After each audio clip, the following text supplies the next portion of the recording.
Java software வந்து நம்ம PC அல்லது லேப்டாப்பில் வந்து இன்ஸ்டால் பண்ணதுக்கு எந்த ஃபைல் நமக்கு தேவைப்படும்.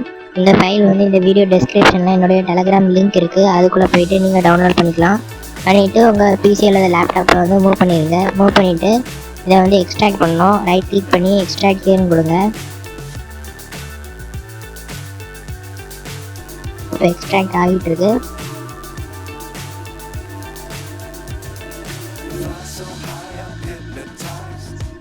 இப்போ இந்த ஃபோல்டர் தான் அந்த ஜாவா ஃபோல்டர். இதை வந்து கட் அல்லது நம்ம காப்பி பண்ணிக்கலாம். நான் கட் பண்ணிவிட்டு லோக்கல் டிஸ்க்கு போகிறேன். லோக்கல் டிஸ்க் போனால் அதில் ப்ரோக்ராம் ஃபைல்ஸ் ரெண்டும் இருக்கும்.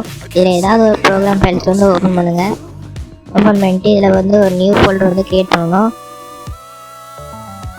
அதுக்கு நேம் என்ன கொடுக்கணும்னா ஜாவா அப்படின்னு கொடுக்கணும். இப்போ அந்த ஜாவா ஃபோல்டர் ஓப்பன் பண்ணிவிட்டு நீங்கள் கட் பண்ணி வச்சுருக்கதை இங்கே வந்து பேஸ்ட் பண்ணிடுங்க.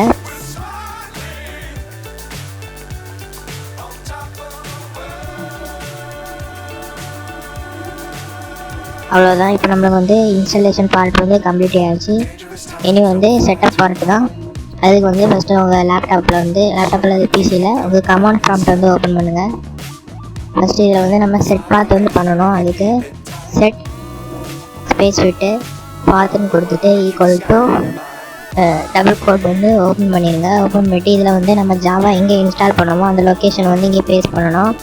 அதுக்கான ஃபோல்டருக்கு போயிட்டு அந்த ஃபோல்டருக்குள்ளே பின் ஃபோல்டர் அப்படின்னு ஒன்று இருக்கும். அதை ஓப்பன் பண்ணேன்னா அதில் தான் ஜாவாசி வந்து இருக்கும். ஸோ இந்த லொக்கேஷனை வந்து நீங்கள் காப்பி பண்ணணும். காப்பி பண்ணிவிட்டு கமெண்ட் ப்ராம்ப்டில் போய் பேஸ்ட் பண்ணிடுங்க. பேஸ்ட் பண்ணிவிட்டு டபுள் கோட் கொடுத்து க்ளோஸ் பண்ணிவிட்டு என்டர் பண்ணிங்கன்னா அவ்வளோதான், முடிஞ்சிச்சு. செட்டப்பும் கம்ப்ளீட் ஆகிடுச்சு.